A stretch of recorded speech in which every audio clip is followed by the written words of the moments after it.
Have you ever found yourself staring into the vastness of the universe, pondering the fundamental question, does God really exist?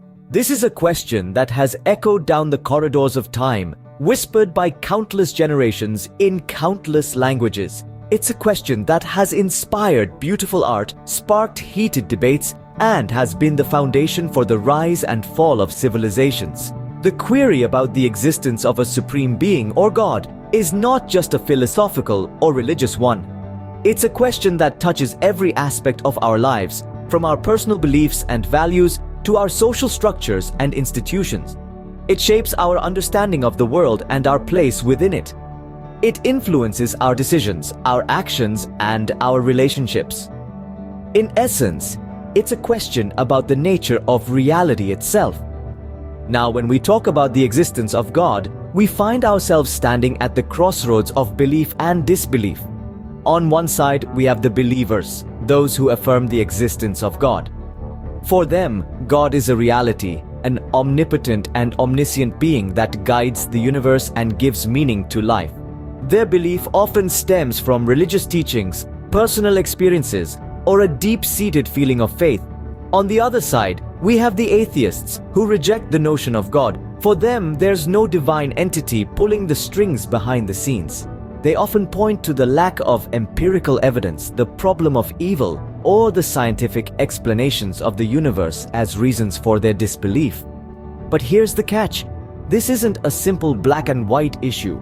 It's a complex spectrum of beliefs and disbeliefs with numerous shades of gray in between. There are also agnostics who claim neither faith nor disbelief in God, simply stating that the existence of God is unknowable. In the next few minutes, we will delve into these perspectives, their arguments, and their counter-arguments. We will explore the intricate tapestry of beliefs and disbeliefs, the rational and the irrational, the known and the unknown. So let's embark on this journey together, shall we? Imagine the world around you, its beauty, its complexity. Could all this be a mere result of random events? There's an intriguing perspective that many believers hold, one that attributes the exquisite intricacy of the universe to a grand designer. This idea, known as the concept of intelligent design, suggests that the world is too complex, too finely tuned to have arisen merely by chance. From the delicate balance of our ecosystem to the stunning complexity of the human body, believers argue that such intricate systems point to a purposeful creator. Let's move to the moral argument.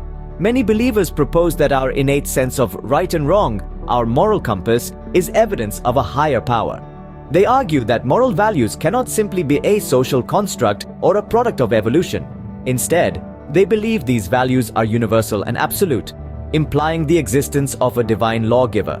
Finally, there's the argument from personal experience. Countless individuals across time and space have reported experiences that they interpret as encounters with the divine. These experiences, though subjective and varied, provide a deeply personal and compelling argument for belief in God. They range from feeling a profound sense of peace during prayer to miraculous healings to transformative visions. These arguments, of course, are not without their counter-arguments.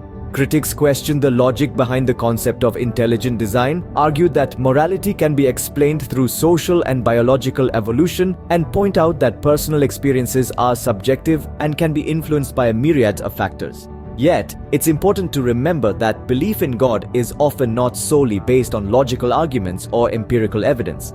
For many, faith is a deeply personal journey, shaped by experiences, relationships, and introspection. It's a journey that often involves wrestling with doubts and questions, and yet, for those who embark on it, it can provide a sense of purpose, comfort, and connection that transcends the physical world. Yet, despite these arguments, there are those who remain unconvinced. They look at the same world and see different explanations. Is it possible that our universe, in all its complexity, could have arisen without a divine creator? This question leads us to the atheists' perspective. Atheists, being skeptics of the existence of God, often raise the problem of evil. This argument questions how a benevolent, omnipotent deity can coexist with the pervasive suffering in the world. If there is a God, why would he allow such suffering? The existence of evil and suffering, they argue, is more compatible with a universe without a God than one with. Another compelling argument from the atheist camp is the argument from non-belief. This argument posits that if God truly exists and wants humanity to know it, then why are there so many non-believers? Shouldn't an omnipotent deity be able to convince everyone of its existence? The fact that disbelief is so widespread, they argue, suggests that there is no divine entity trying to make itself known. Lastly, we come to the argument from parsimony, also known as Occam's razor. This principle suggests that the simplest explanation is often the best one. In the context of the existence of God, atheists argue that a universe without a God is a simpler explanation than one with. They contend that the concept of God is an unnecessary complication, an extra layer of complexity that isn't needed to explain the universe and our place in it. These arguments form the backbone of the atheist perspective. They challenge the idea of a divine creator and propose a universe that operates independently, a universe that can be explained through natural processes and the laws of physics rather than divine intervention. But as we delve deeper into this debate, it's crucial to remember that these perspectives are not definitive. They are interpretations, ways of making sense of the world based on the evidence we have, the logic we apply, and the experiences we've had.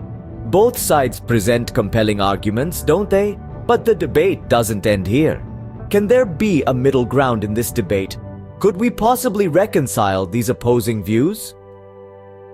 In the vast expanse of this debate, a third perspective emerges, that of agnosticism. Agnostics often describe their stance as one at the intersection of faith and skepticism. They neither affirm nor deny the existence of a higher power.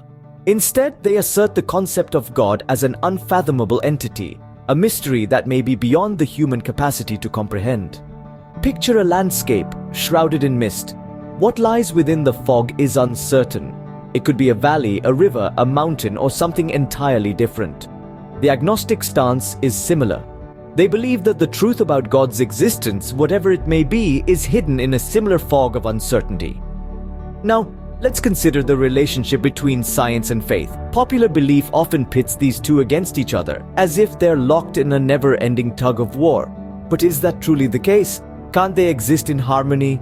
Science, by its very definition, is the systematic study of the structure and behavior of the physical and natural world through observation and experiment. It seeks to understand the laws that govern our universe. However, it does not necessarily negate the existence of a higher power or a divine entity. Instead, it remains silent on issues outside its realm. On the other hand, faith is a deeply personal, subjective experience. It often provides a sense of purpose, a moral compass, and a source of comfort during challenging times. It does not require empirical evidence, rather, it thrives on personal conviction. So, perhaps science and faith are not enemies after all. They are simply different lenses through which we perceive reality. One seeks to understand the physical world around us. The other seeks to explore our inner world of thoughts, emotions, and beliefs. They can coexist, each serving its unique purpose. As we see, the question of God's existence is far from being a simple yes or no. So, does God exist? Perhaps the answer isn't as important as the journey to find it. In this journey, we've explored the depths of belief and skepticism, faith and doubt, seen through the eyes of believers and atheists alike. We've discovered that for some, the existence of God is as real and tangible as the air they breathe. These believers find comfort, purpose, and meaning in their spiritual convictions. They see a divine hand at work in the world around them, guiding them along a predestined path. On the other hand, we've also delved into the minds of atheists who demand empirical evidence and logical reasoning. For them, the lack of concrete proof leaves no room for the existence of a divine entity. They find their purpose and meaning in the tangible world, in the laws of nature and the power of human potential. However, it's important to remember that these are not the only two perspectives. There's a vast spectrum of belief systems, each unique and complex. From agnostics who hover in the realm of uncertainty, to deists who believe in a non-intervening creator, and even to those who subscribe to pantheism, seeing God in everything and everything in God. Regardless of where we stand on this spectrum, it's essential to respect the differing views that coexist. To understand that each individual's belief or lack thereof is a personal journey shaped by a myriad of experiences, thoughts, and emotions, it's these diverse perspectives that add richness to our collective human experience. In this endless debate, one thing is clear. The question of God's existence is less about finding a definitive yes or no answer, and more about the quest for understanding. It's about seeking answers to life's biggest questions, exploring our purpose, and defining our own truths. At the end of the day, the existence of God might remain a mystery, but the quest for understanding continues to drive us forward.